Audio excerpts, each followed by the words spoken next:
Welcome to Seeing Dead People, the mystery storytelling podcast with a clairvoyant twist. We end every episode with Darcy answering a question from a listener about her psychic process. Whatever is going on in her head, I think it's so cool and astonishing. So, if I may, I'll thank you for that, and I may tag you just for a little bit longer to discuss our listener's question. And it's my question, because it came to me while I was struggling to choose the photographs. So I want to find out a little bit more about how you deal with photographs, Darcy. What sorts of things do you need in a photograph to gain anything from it? Does the fact that it's color or not color matter? Is it awkward when there's people in the photograph and they've got nothing to do with, anything spooky? Do they get in the way? What sorts of things are older photographs better than newer photographs? What goes on? Okay, it doesn't matter whether it's black or white or colored. Okay. Okay, when I look into it, it's almost like a little picture goes off in my head, and it may be still pictures, or sometimes it's literally like seeing that nurse in my head roll the buggy. Now I know what the buggy was about.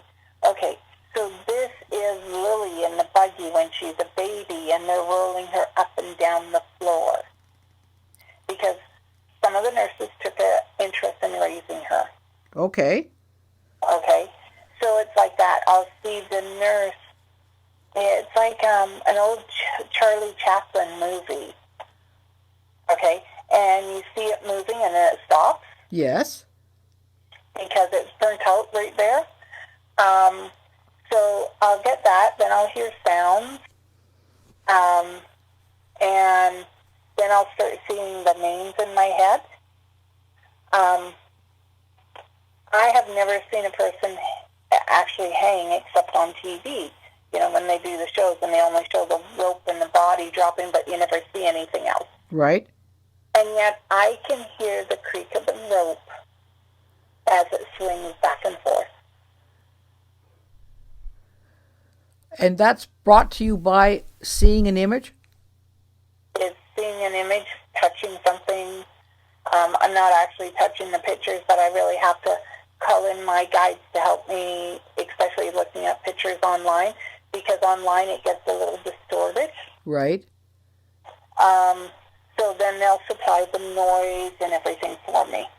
So when you say you have to call on your guides, today while we were talking, did you call on your guides? Yes. And when you're doing that, are you just like lightning fast happening in your head saying, help me, help me, help me? Or is it just understood that they should show up, or have you asked them in advance? Oh, I asked them in advance. Oh, okay. Okay, I'm working today, so I do a little meditation, and if someone's going to show up, they'll show up and help. Oh, cool. And so who showed up today? I would have to say it's probably my dad. Your dad? Yep. Is that common? Not always my dad, like my gran, and Yep. will be one of the biggest ones who will show up for me. Right. But my dad occasionally, but since he was in a dream last night, I'm sort of thinking he's here today. Okay, so he would be able to help you? Yes. And He'll then supply the imagery, he'll supply the wording, everything for me.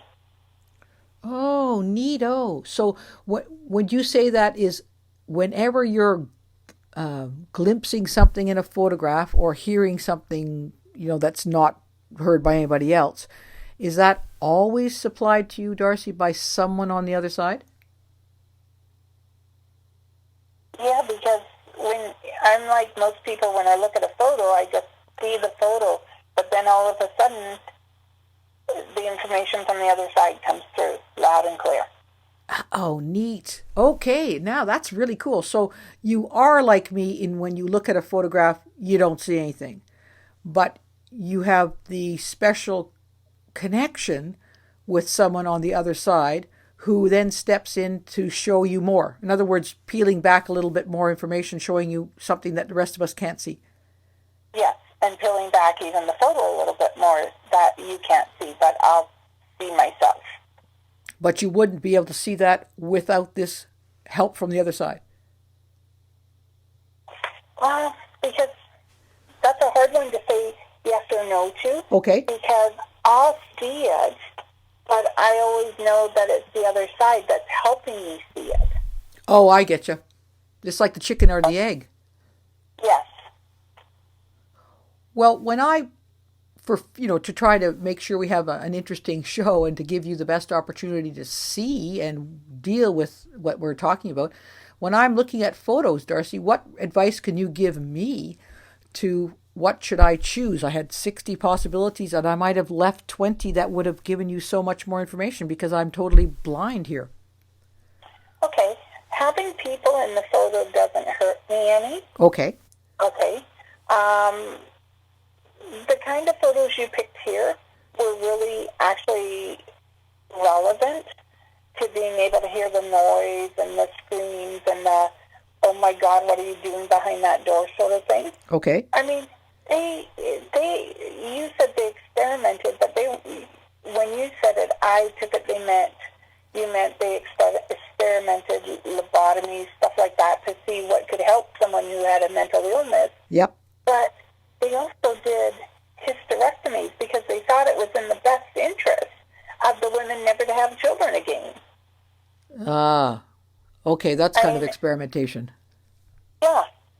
So, and those are things that pop right into my head when you started to talk.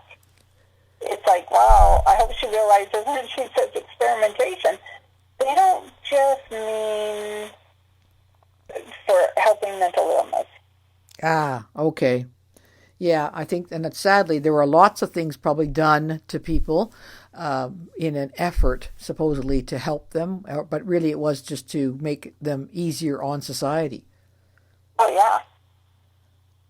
Totally easier on society to handle it. Yeah, exactly. Yeah. Wow. Okay, well, that's really interesting. Thank you, Darcy, for that sort of insight into how you are helped. I'm sure you're able to do some of it. You're talented yourself, but that's so nifty that you have at any given time some people that might come forward and help you. Are there times when no one comes forward? Well, they have a little humor and they tell me no one's coming, but then they show up at the last minute. So you're a little worried, concerned, and then everything's okay. Yeah. I mean, it's like doing a reading for someone. Okay, I never know who's going to show up until I actually sit down and start talking. And so I go in like a blank slate, and I start doing a reading, and the next thing you know, a family member from the other side has shown up. So then I rely on their side to tell me the story. So it's very much the same as photos. Okay. Even though it's my dad who helped me, it would be them telling him what to say. Oh, okay. So you're not, would you say then you aren't communicating with people? Well, you do communicate with people you don't know, or do you? Or are you, when you tell me... Oh, yeah. You're communicating with people I don't know. Okay. So you get both. You get people just talking to you from the other side because they want to talk to you, or you can get your dad communicating for them. Yes. As an example. Because some of these people don't always speak English, so then my dad has to do the translation for me. Right. Yeah. You've talked about how you've been able to handle other languages in the past. Pretty nifty ways of doing stuff with the cards and cool. Yeah. Okay. Hey, that's it's always fascinating. Thanks, Darcy. I appreciate learning a little bit more about your process and your insights and how you get them. Just every little tiny bit, it makes my picture of your abilities a little more colorful and a little fuller. So thank you. You're welcome.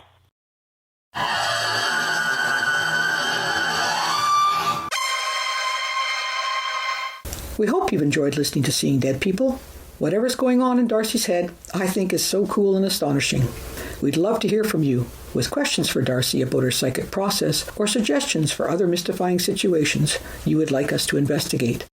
So please, shoot us an email to info@radiosidney.ca with Seeing Dead People in the subject line. New episodes of Seeing Dead People will emerge on the first Saturday of every month and will also be available every Saturday night at 8 p.m. and Sunday morning at 10 a.m., both Pacific Standard Time. Seeing Dead People will also be available as a downloadable podcast online at radiosidney.ca for your convenience. Cool news! Seeing Dead People is now a podcast on YouTube. Just search for Nicola Furlong Mysteries, and you will find 3 podcasts of videos dedicated to Seeing Dead People. One for our actual complete episodes, another for Darcy's fascinating answers to our listeners' questions about her psychic process, and a third with teasers highlighting each episode. Thanks so much for listening to Seeing Dead People. I really dig researching, writing, and communicating with Darcy and her otherworldly contacts.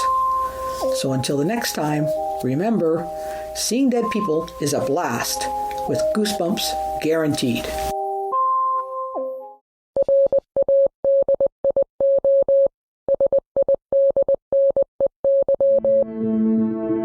This has been a program of Radio Sydney.